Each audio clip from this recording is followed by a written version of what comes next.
Hello friends, आज की videos में मैं आपको सिखाने वाला हूँ एक्सेल। तो स्टार्ट करते हैं आज का वीडियोस।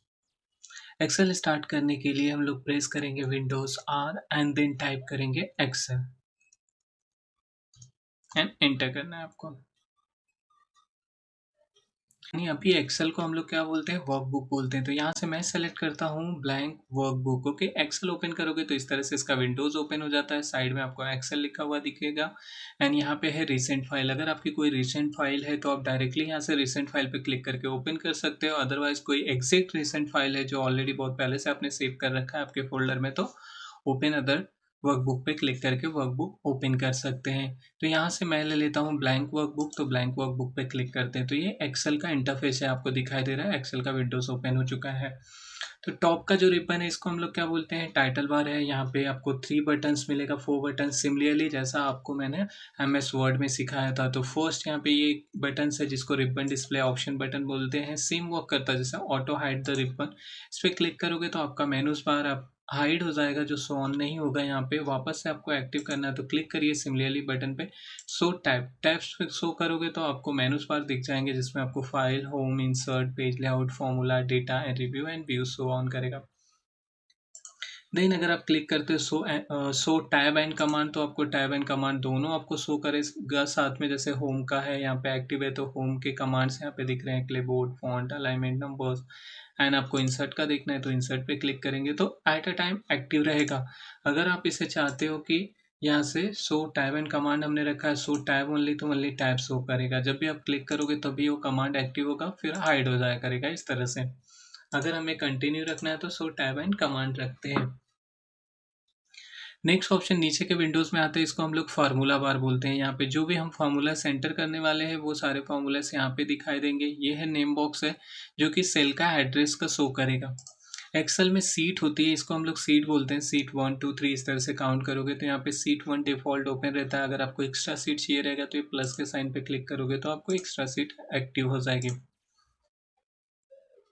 इसको रोज लाइन बोलते हैं। इस तरह से 1 2 3 करके रोज है, ABC करके आपके पास कॉलम लाइन है। पर्टिकुलर एक बॉक्स को हम लोग सेल बोलते हैं। हर एक सेल का एड्रेस होता है। तो अभी आप कौन से सेल में हो, यहाँ पे जैसे ये कॉलम D है और रो नंबर 9 है, तो इस सेल का एड्रेस हुआ D9। अगर आपको सेल एड्रेस चेक करना है तो यहाँ पे देखिए दिखाई देगा C6। आप किस सेल में हो, K12। हर एक सेल का एड्रेस होता है, तो आपको जहाँ पे भी क्लिक करोगे जिस सेल में आप एक्टिव रहोगे वो एड्रेस यहाँ पे दिखाई देगा। अदरवाइज आप कौन से कॉलम में हो वो देख सकते हो, O में हो। एंड यहाँ पे आपको रोज एड्रेस दिखाई देगा 11 है, तो इसका सेल का एड्रेस क्या हुआ, O11। देखो इस तरह की लाइन को हम लोग क्या बोलते हैं, कॉलम लाइन बोलते हैं। इस तरह से लाइन को हम क्या बोलते हैं, रोज लाइन बोलते हैं। पर्टिकुलर एक बॉक्स को सेल बोलते हैं।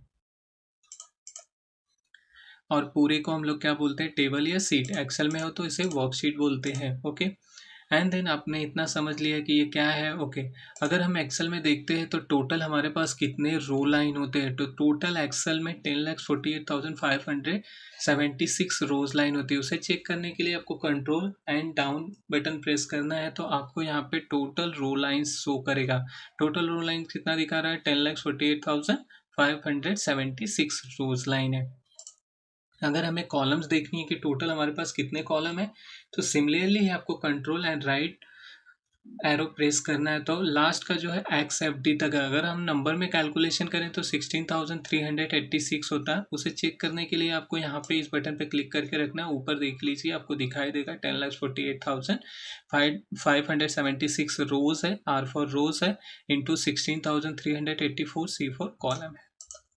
ओके, लास्ट का इसका जो सीरीज होगा XFD तक रहेगा, ABAC। ओके, A से लेके Z तक, फिर AB, इस तरह से ये सीरीज में आएगा। और नंबर में यहाँ पे 10,48,000। वापस से मुझे बैक आना है तो कंट्रोल है, तो डायरेक्टली आप जम करके आ जाओगे। एक्सेल एक मैथमेटिकली कैलकुलेशन के लिए सेपरेट सीट है। इसमें आपको मिलेगा पाइवट टेबल, पाइवट चार्ट मिलेगा, माइक्रोस मिलेगा, वी लुकअप, एच लुकअप। तो मैं टोटली आपको एक्सेल एडवांस लेवल पे सिखाने वाला हूँ। तो फर्स्ट हम लोग बेसिक से स्टार्ट करेंगे। तो एक मैं सीट बनाता हूँ, ऐसा मार्कशीट बनाता हूँ जिसमें मैं आपको प्लस करना, सब्ट्रैक्शन, डिविजन, ये सारी चीज़ें फार्मूला 1 by 1 करके मैं सिखाने वाला। तो स्टार्ट करते हैं। तो मैं एक सीट बनाता हूँ, एक मार्कशीट बनाता हूँ। तो यहाँ से मैं स्टार्ट करता हूँ। नेम एंटर किया, सब्जेक्ट वन से लेके मान लो 5 सब्जेक्ट का मैं बना रहा हूँ तो 5 सब्जेक्ट, देन उसके बाद टोटल ले लेते हैं percentage, minimum marks, maximum, average, result and grade, remark. Okay, तो यहाँ पे कुछ डेटा मैं एंटर कर लेता हूँ जिससे कि मैं ये सारे आपको टोटल कैसे निकालते हैं, परसेंटेज, मिनिमम, मैक्सिमम मार्क्स कैसे, आप एवरेज कैसे कैलकुलेट करोगे, रिजल्ट कैसे एंड ग्रेड एंड रिमार्क कैसे कैलकुलेट करना है, तो उसके लिए मैं यहाँ पे टाइप कर देता हूँ कुछ।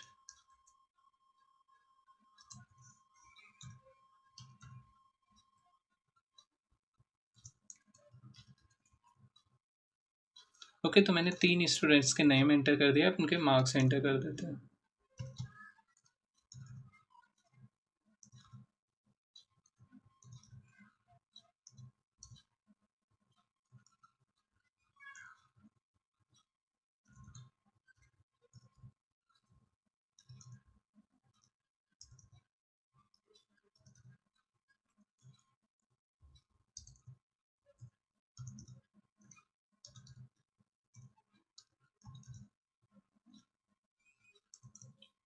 ओके, तो मैंने यहाँ पे मार्क्स एंटर कर दिया है, तो अब देखते हैं कि टोटल कैसे कैलकुलेशन करते हैं। एक बात याद रखिए कि एक्सेल में एनी फार्मूला से स्टार्टेड करोगे तो या तो इक्वल का साइन या तो प्लस का साइन देना है। तो एनी फार्मूला से स्टार्टेड विद द इक्वल का साइन देके आपको कोई भी फार्मूलास अगर आप अप्लाई कर रहे हो एक्सेल में तो आपको क्या देना है, इक्वल का साइन देना है। जैसे मुझे टोटल कैलकुलेशन करना है तो यहाँ पे अलग अलग मेथड है टोटल कैलकुलेट करने के लिए। तो पहला मेथड मैं यूज़ करता हूँ कि सिंपल सा SUM सम टाइप करना है टोटल कैलकुलेशन के लिए, equal sum, then shift press करना है, 9 ओपन ब्रैकेट रखना है और आपको नंबर सेलेक्शन करना है। ये सीरीज में है इसलिए मैंने इक्वल सम यूज़ किया कि मैं सीरीज में ये पूरे के पूरे 5 नंबरों को सेलेक्ट कर सकूँ 5 सब्जेक्ट के। जैसे सब्जेक्ट 1 2 3 यहाँ से लेके मैंने सीरीज में था, मतलब कंटिन्यू था, इसलिए मैंने सेलेक्ट किया एंड ब्रैकेट क्लोज करते हैं और एंटर करते हैं तो हमारा टोटल कैलकुलेट हो जाएगा। दूसरा मेथड क्या है वो बताता हूँ। जैसे यहाँ पे एक नंबर है मेरा, ओके, एक दूसरा यहाँ पे है, तीसरा यहाँ पे नंबर है, ओके। मान लो मुझे इन 3 नंबरों का टोटल कैलकुलेशन करना है तो इक्वल अगर मैं सम करूँगा तो क्या होगा, मैं जब इसे कैलकुलेट करने जा, अब यहाँ पे मैं सेलेक्ट करूँगा, अब फिर मुझे सीरीज में जैसे मैंने वहाँ पे सिलेक्शन किया ऐसे करूँगा तो ये देखिए बाकी की सेल भी आ जाएंगी, मतलब जो हमारी ब्लैंक एरियाज है वो भी सेलेक्ट हो रही है। ये एरिया नहीं आनी चाहिए। इससे क्या प्रॉब्लम होगी कि जब भी मैं अगर इस एरियाज में कोई भी वैल्यू एंटर कर दूंगा तो वो भी इस टोटल में आ जाएगा। मान लो ये तीसरा वाला तो मुझे सिलेक्शन करने में प्रॉब्लम, क्योंकि यहाँ पे लेके जाऊँगा तो ये फार्मूलाज भी इसके अंदर सारे आ जाएंगे। ये देखिए इस तरह से मैंने एंटर कर दिया तो ये टोटल अभी कैलकुलेशन नहीं होगा, 0 हो गया, ओके। तो ऐसे प्रॉब्लम होगी तो इसके लिए आप क्या कर सकते हो, इक्वल करिए, फर्स्ट वाला मार्क्स ले लीजिए एंड देन प्लस का साइन दिए, तो आप प्लस का साइन दे दीजिए एंड एंटर करिए, फिर प्लस का साइन देके तो आप इंडिविजुअल जितने रिकॉर्ड रहेंगे आप प्लस प्लस करके भी इसका टोटल कैलकुलेशन कर सकते हो। देख लीजिए यहाँ पे इक्वल C11 का मतलब क्या हो गया, ये जो वैल्यूज है 66 है, फिर L13 78 है, सॉरी यहाँ पे 76 है, फिर उसके बाद H19 है, ओके। तो ये तीनों का वैल्यूज का टोटल करके 2 to 1 हो गया। तो आप इस तरह से प्लस करके भी इसके वैल्यूज को कैलकुलेशन कर सकते हो। तो ये मेथड भी यूज़ कर सकते हो अगर आपका डिफरेंट वैल्यूज मतलब अलग अलग सेल में है, सीरीज में नहीं है। ये इक्वल टू सम कब यूज़ करेंगे, जब हमारा वैल्यू सीरीज में, हमें सीरीज में टोटल कर देना है कि कंटिन्यू है तो कंटिन्यू सेलेक्शन करके सीरीज के लिए इक्वल टू SUM यूज़ करोगे। अगर सीरीज में नहीं है तो प्लस प्लस करके कैलकुलेट करके इक्वल टू प्लस करोगे, वैल्यू सेलेक्शन करोगे and then plus and enter करना है। तो दोनों मेथड आपको समझ में आ गया होगा कि कब कौन सा यूज़ करना है। दूसरा है शॉर्टकट में बता देता हूँ आपको टोटल कैसे कैलकुलेशन करना है। एक बार वापस से पहले मैं दिखा देता हूँ, equal to SUM sum open bracket and series में नंबर्स आपको सेलेक्ट कर लेने हैं, आपके जो नंबर्स हैं जिनका आपको टोटल कैलकुलेशन करना है, ब्रैकेट क्लोज एंड एंटर करनी है। अगर आप शॉर्टकट यूज़ करना चाहते हो तो ऑल्ट इक्वल टू प्रेस करना है, ओके। तो यहाँ पे डायरेक्टली आपका फॉर्मूलाज क्या हो जाएगा, टाइप हो जाएगा, ओके। अभी देखिए ऑल्ट इक्वल टू किया तो डायरेक्टली मेरा फॉर्मूला टाइप हो गया, बट ये ऊपर का वैल्यू ले लिया तो मैं वैल्यूज को सही कर देता हूँ, मुझे इनका टोटल करना है, जस्ट एंटर कर देना है, ओके। तो आप ऑल्ट इक्वल टू करके आप टोटल सम का फॉर्मूलाज डायरेक्टली टाइप करके कैलकुलेशन कर सकते हैं। अब मुझे क्या कैलकुलेट करना है, परसेंटेज। परसेंटेज किसके ऊपर डिपेंड होता है, परसेंटेज यहाँ पे सब्जेक्ट के जो टोटल मार्क्स है उसके ऊपर डिपेंड करेगा। अभी मेरे टोटल कितने सब्जेक्ट है, 5 सब्जेक्ट है, तो एक सब्जेक्ट मेरा टोटल मार्क्स कितने का है, मान लो मेरा एवरेज सब्जेक्ट है 100 मार्क्स का, उसका टोटल है। सब्जेक्ट वन कितना था, 100 मार्क्स का, उसमें से आउट ऑफ अपूर्वा ने कितना स्कोर किया, 45। सेकेंड सब्जेक्ट भी 100 का था टोटल, तो टोटल जो सब्जेक्ट मार्क्स थे 500 होते हैं, मान लो 100 100 एंड टोटल 100 मार्क्स में से आउट ऑफ आपने कितने स्कोर किए, सेकेंड में, थर्ड में, फोर्थ में, ओके। तो टोटल 500 में से स्कोरिंग कितना हुआ, 385, ओके। तो इसका जब आप परसेंटेज निकालोगे, मैंने बताया कि आप कोई भी फॉर्मूला यूज करोगे तो इक्वल का साइन देना है, तो इक्वल आपने टाइप कर दिया। अब आपको क्या लेना है, टोटल मार्क्स लेना है कि आपको टोटल मार्क्स कितना आपने स्कोर किया, तो 385, या तो चाहिए रहेगा 385 टाइप कर सकते हो, बट एक्सेल में टाइप करोगे तो वो बेटर नहीं है। आप क्या करोगे, जस्ट क्लिक कर दो। G2 का मतलब क्या हो गया, यहाँ पे 385 इस सेल का वैल्यू ही है ये। अब इसे हम डिवाइड कर देंगे, परसेंटेज निकालने के लिए हम क्या करते हैं, डिवाइड कर देते हैं जितना हमें मार्क्स आया।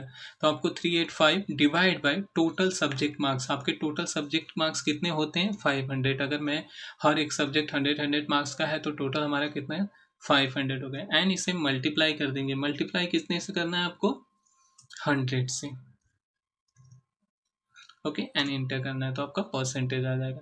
अब दूसरा सिमिलरली इस तरह से वापस एक बार देख लीजिए, equal to total marks divide by total subject marks multiply 100। तो यहाँ पे क्या आ गया, हमारा परसेंटेज कैलकुलेशन हो गया। तो इस तरह से आप क्या कर सकते हो, परसेंटेज कैलकुलेशन कर सकते हो। वापस एक बार देख लीजिए, equal to total marks divide by total subject marks multiply 100 करना है आपको, है ना, एंटर।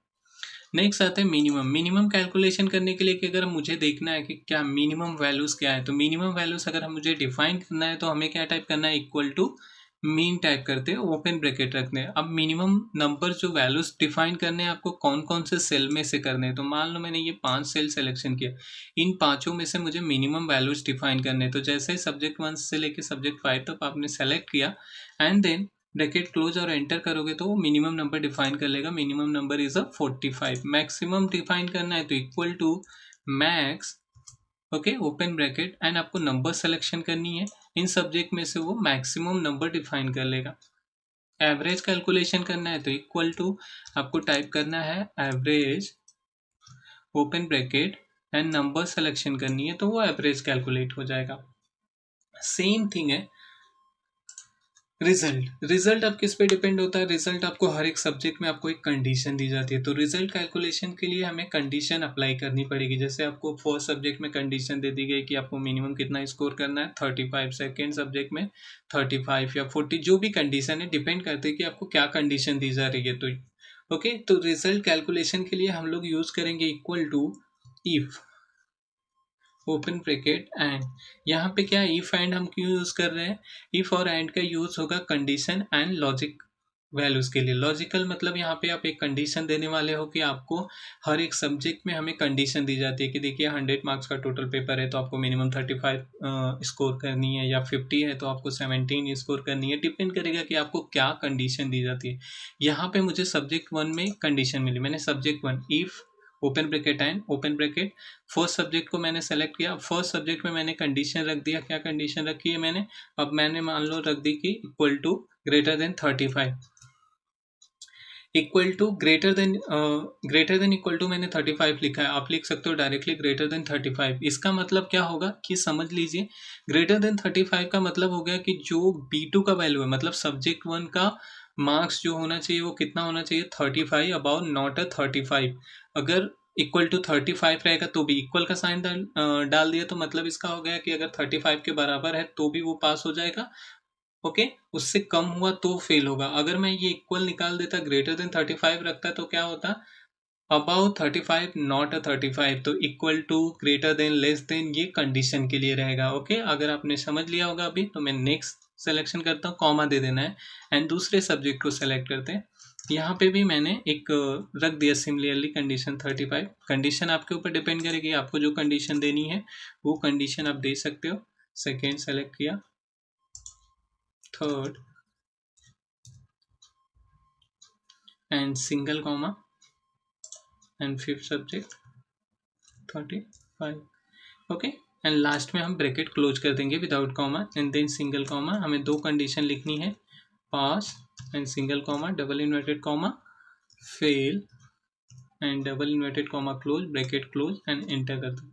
तो यहाँ पे आपका रिजल्ट आ गया। दो कंडीशन अपने इफ एंड यूज़ किया था, आपने कंडीशन दी है B2 का मतलब फर्स्ट सब्जेक्ट, फिर C2 कॉमा देके D2 लिया मैंने तीसरा एंड E2, फिर F2 कंडीशन दे दिया, ब्रैकेट क्लोज सिंगल कॉमा। तो यहाँ पे दो कंडीशन रखी। अगर कंडीशन मीन्स आप क्या होता है 35 अबाव होगा तो पास, 35 बिलो होगा तो फेल होगा। तो यहाँ पे हर सब्जेक्ट में 35 अबाव है। अगर देख लीजिए मैं अगर किसी भी सब्जेक्ट में यहाँ पे 35 के बिलो करता हूँ, 33 करता हूँ, तो यहाँ पे क्या आ जाएगा, फेल हो जाएगा, क्योंकि कंडीशन चेंज हो गई। कंडीशन यहाँ पे 33 से कम किसी भी सब्जेक्ट में हो गया तो वो फेल हो जाएगा। ओके, अगर यहाँ पे वैल्यूज बढ़ा देते हो तो पास का रिजल्ट आ जाएगा। एंड ग्रेड, ग्रेड किस पे डिपेंड होता है, आपको परसेंटेज पे, आपके कॉलेज में परसेंटेज एक कंडीशन, बट यहाँ पे रिजल्ट है, इसलिए मैं दोनों चेक करूंगा कि अगर पास है तो ही मैं ग्रेड उसको दूंगा, अदरवाइज फेल है तो ग्रेड नहीं दूंगा। ओके, तो ग्रेड किस पे डिपेंडेड है, परसेंटेज के ऊपर, कि 85 के अबाउट डिस्टेंशन या डी ग्रेड, सॉरी A+ या जो भी आप ग्रेड दिखाना चाहते हो। ओके, तो ग्रेड के लिए मैं एक फॉर्मूला टाइप करता हूँ, equal to if open bracket and open bracket. अब मैंने आपको क्या बताया कि यहाँ पे रिजल्ट है, इसलिए मैं पहले चेक करूंगा कि रिजल्ट पास है तो ही ग्रेड दूंगा। नहीं तो मान लो फॉर एग्जांपल आपने हर सब्जेक्ट में 80 90 ऐसे स्कोर किया हुआ है, एक सब्जेक्ट में आप फेल हो जाते तो भी आपका परसेंटेज कितना रहेगा, मैक्सिमम परसेंटेज दिखाएगा 60 या 50 या जो भी है, तो भी आपको ग्रेड दे दिया जाएगा। तो नहीं, मुझे ग्रेड कब देना है, जब अगर रिजल्ट पास होगा तो ही ग्रेड शो करना है। ओके, तो उसके लिए मैं पहले चेक करूंगा रिजल्ट। यहाँ पे मैंने रिजल्ट सेलेक्ट किया L2 और मैंने लिख दिया इक्वल टू, अगर रिजल्ट पास हुआ एंड सिंगल कॉमा एंड मैं सेलेक्ट करता हूँ परसेंटेज। अब परसेंटेज पे मैंने कंडीशन रख दी S2 greater than equal to, अगर परसेंटेज 85 अबाव है तो आपको डिस्टेंशन। ओके, अब यहाँ पे आप कुछ भी दिखा सकते हो, जो भी मैसेज आप शो करना चाहते हो कि अगर 85 के ऊपर अगर परसेंटेज हुआ तो आप क्या मैसेज शो करना चाहते हो, डिस्टेंशन, A+। ओके, ये जो भी आप एक्सेलेंट, वेरी गुड, जो भी आप शो करना चाहते हो वो मैसेज आपको डबल इन्वर्टेड कॉमा के अंदर लिखना है, फिर डबल इन्वर्टेड कॉमा क्लोज, फिर सिंगल कॉमा से डिवाइड कर देना। अब एक कंडीशन हो गई। अब वो वापस से मैं कंडीशन लिखता हूँ, if open bracket and open bracket. Okay, अब मैं वापस से सेलेक्ट करता हूँ, सिमिलरली चेक करता हूँ रिजल्ट पास है कि फेल है। रिजल्ट पास हुआ अगर, एंड परसेंटेज, परसेंटेज के लिए मैंने दे दिया इस बार कि अगर परसेंटेज 65 अबाव रहा तो उसको A ग्रेड दे देते हैं। ये आपके ऊपर डिपेंड करेगा, आपको जो भी कंडीशन रखनी है। वापस से मैं अब दूसरी कंडीशन लिखने जा रहा हूँ, फिर से मैं चेक करता हूँ कि रिजल्ट पास है। Okay, and single comma and मैंने सेलेक्ट किया परसेंटेज। परसेंटेज इस बार मैंने कंडीशन रखी परसेंटेज पे कि अगर 45 अबाव है तो क्या मिलेगा, उससे B ग्रेड कर देते हैं। एंड सिंगल कॉमा, वापस कंडीशन लिखते हैं equal to if and open bracket, और रिजल्ट सेलेक्ट करता हूँ, रिजल्ट हुआ pass and single comma percentage. Okay, percentage इस बार दे दिया मैंने कि अगर 35 अबाव है, इस बार मैंने कंडीशन दे दी कि उस C ग्रेड रहेगा। ओके, सिंगल कॉमा, वापस से नेक्स्ट कंडीशन में टाइप करता हूँ। नेक्स्ट कंडीशन में मैंने वापस से रिजल्ट लिया, इस बार अगर 35 से बिलो होगा तो हमारा कंडीशन क्या है कि फेल हो जाएगा। अगर उसको 35 से कम मार्क्स मिले तो परसेंटेज भी अगर 35 सब में हो गया तो फेल हो जाएगा। तो 35 के बिलो मैंने फेल का लिखा हुआ है। ओके, एंड परसेंटेज सेलेक्ट किया less than greater than 35 and bracket close, double inverted comma, यहाँ पे फेल हो जाएगा। ओके, तो अगर 35 बिलो हुआ तो उसका क्या आएगा, ग्रेड फेल आएगा। अभी मैंने जितने ओपन ब्रैकेट रखा है, 5 ओपन ब्रैकेट रखा है, 1 2 3 4 एंड 5। मतलब देखिए यहाँ पे आपने एक इफ के लिए, एंड के लिए ओपन रखा है, दूसरी जितनी बार आपने टाइप किया है उतनी बार आपको क्लोज करना है एंड एंटर करना है। तो अभी इसको क्या है, A ग्रेड, क्योंकि इसका जो परसेंटेज है ओके 60 अबाव और 85 बिलो है यहाँ पे, इसलिए इसको A ग्रेड मिलते हैं। ओके, तो ये फॉर्मूला से आप देख लोगे ऊपर का। ओके, मैंने आपको बता दिया, एक्सप्लेन कर दिया। दूसरा रिमार्क देखते हैं। रिमार्क मतलब मुझे दो कंडीशन देनी है, वेरी गुड या गुड, इस तरह से कंडीशन। तो इक्वल टू मैं लिखता हूँ वही वापस से, इफ एंड ओपन ब्रैकेट अब मैं इसको ना टोटल मार्क्स पे रिमार्क कर देता हूँ। जो भी करना है टोटल पे कर सकते हो, परसेंटेज पे कर सकते हो, आपकी जो भी मर्जी। ओके, उसके ऊपर आप कंडीशन दे सकते हो। रिमार्क में इफ एंड यूज कर रहा हूँ, 2 condition, very good, only good. Okay, तो मैंने यहाँ पे कंडीशन रखी ग्रेटर देन। अब मान लो मैं खाली ग्रेटर देन रखता हूँ कि अगर आपको 300 से ज़्यादा मार्क्स मिले हों तो आपको वेरी गुड,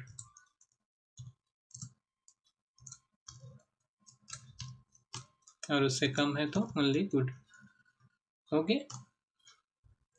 तो आपको जो वैल्यूज है यहाँ पे देखो, 2 कंडीशन मैंने दी है, if and open bracket G2 का मतलब क्या हो गया, टोटल मार्क्स मैंने सेलेक्ट कर लिया, ग्रेटर देन। अगर टोटल का जो G2 है यानी टोटल अप्रोवा का टोटल वैल्यू अगर 300 से अबाव है तो उसे क्या है, वेरी गुड हो जाएगा, क्योंकि मैंने रखा 300 अबाव, वेरी गुड, और उससे कम हुआ तो ओनली गुड। अब इस फॉर्मूलेस को अपने एक बार फॉर्मूलेस टाइप करना सीख लिया, तो अगर आपको इन सब का एक ही बार में लाना है तो आप इसे पूरे को सेलेक्ट कर लीजिए एंड कंट्रोल डी कर लीजिए शॉर्टकट, तो सबके ऑटोमेटिकली फॉर्मूलेस आपको बार बार टाइप करने की ज़रूरत नहीं है। ओके, तो आज के वीडियोस में इतना ही। अगर आपको वीडियोस पसंद आया तो प्लीज़ मेरे चैनल को लाइक एंड सब्सक्राइब करिए। Thank you.